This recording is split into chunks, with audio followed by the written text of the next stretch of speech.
Hi friends, అందరూ ఎలా ఉన్నారు? ఈరోజు కొబ్బరి భక్షాలు ఎలా చేయాలో ఈ వీడియోలో చూసేద్దాం. కొంతమంది ఒలిగలు అంటారు, మేము భక్షాలు అంటాము. లాస్ట్ వీడియోస్లో నేను కొబ్బరి కజ్జికాయలు ఎలా చేయాలో పెట్టాను, మన ఛానల్లో ఉంది, వెళ్ళి చూసేయండి. ముందు బ్యాక్ సైడ్ పీచ్ అంతా నీట్గా తీసుకోవాలి. ఇట్లా గిలక పట్టినప్పుడు దాంట్లో పడుతుంది కాబట్టి ఇట్లా నీట్గా గిలక పెట్టుకోవాలి.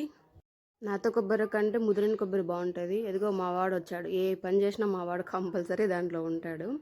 ఇదో నేను ఇస్తా అంటున్నాడు వాళ్ళ నానమ్మకు.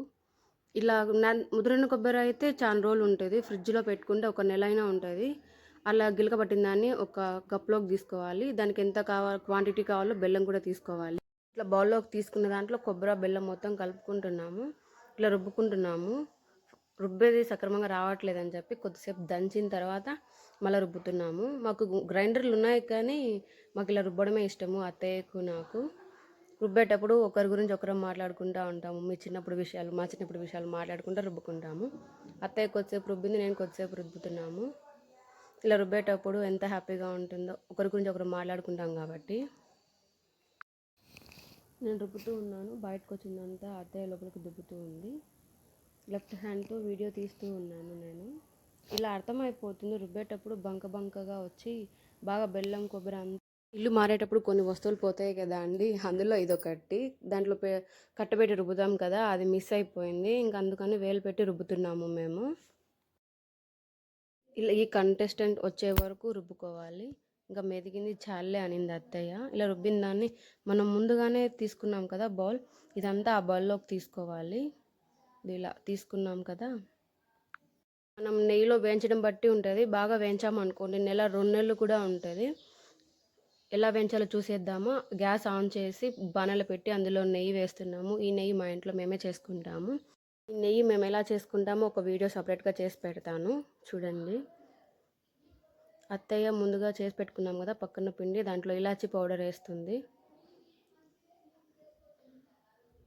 నెయ్యి బాగా హీట్ అయింది కదా, అందులో బాదం పప్పు జీడిపప్పు వేసుకుంటున్నాను. మనకు నచ్చినట్టు వేసుకోవచ్చు, ద్రాక్ష కూడా ఉంది కానీ పిల్లలు తీసి పక్కన వేస్తారు మా పిల్లలు అయితే, అందుకు ద్రాక్ష వేసుకోవట్లేదు. ముందుగా మనం వేసినవి ఇవన్నీ బాగా వేగిన తర్వాత మనం భక్షాల పిండి ముందుగా పక్కన పెట్టుకున్నాం కదా, అది ఇందులో కొంచెం వేసుకుంటూ బాగా వేయించుకోవాలి. ఒక 1/2 అవర్ పైనే పడుతుంది, నిదానంగా వేయించుకోవడం బెటరు. మనం హై ఫ్లేమ్లో పెట్టామంటే బెల్లం కదా నల్లగా అయిపోతుంది, అందుకు స్లిమ్లో పెట్టి వేయించుకోవాలి. బాగా ఎట్టకలు పెట్టాలి, ఎట్లా నాన్నమ్మ చూపించినట్ట. మా వాడు ఈ మధ్య యూట్యూబ్లో నేను ఛానల్ పెట్టా కదండి, నేను మాట్లాడే మాటలు ఇవన్నీ బాగా గమనిస్తున్నాడు. వచ్చి ఇలా కలబెట్టాలి, పప్పు ఇలా రుద్దాలి అని మాట్లాడడం స్టార్ట్ చేశాడు. ఇగో ఇలా వచ్చే వరకు మనం బాగా వేయించుకోవాలి. ఇలా వేయించిన దాన్ని ఫ్రిడ్జ్లో స్టోర్ చేసుకోవచ్చు, ఎన్ని రోజులైనా ఉంటుంది. పిల్లలు చాలా ఇష్టంగా తింటారు. 4:30 కల్లా మా పెద్ద అబ్బాయి వస్తాడు, అందుకని అత్తయ్య ఆ పక్క చేస్తుంటే ఈ పక్క నేను టీ పెట్టుకున్నాను. టీ నేను ఎలా చేస్తానో ఒకరోజు వీడియో చేసి పెడతాను. భక్షాల పిండి చల్లారిన తర్వాత చేసుకోవాలి. ఈరోజు చేశాను, మరుసటి రోజు చేసుకుంటున్నాను నేను. అవి కూడా 10 చేస్తాను, మిగతా అదంతా బాక్స్లో స్టోరేజ్ చేసి పెట్టుకుంటాను. మళ్ళీ ఒక వారం తర్వాత, ఒక 10 రోజుల తర్వాత చేస్తాను. పిండి రెడీ అయింది. అవి చేయాలంటే చపాతీ పిండిలో ఏదన్నా కావాలి కదండి. నేనైతే ఒక బౌల్లో పేని రవ్వ, మైదా పిండి, కొంచెం సాల్ట్, కొంచెం పసుపు, కొంచెం ఆయిల్ వేసుకొని ఇలా తడుపుతున్నాను. నేను తడుపుతుంటే మా పెద్ద అబ్బాయి వీడియో తీస్తున్నాడు. ఈ మధ్య ఫుల్ సపోర్ట్ మా పెద్ద అబ్బాయి.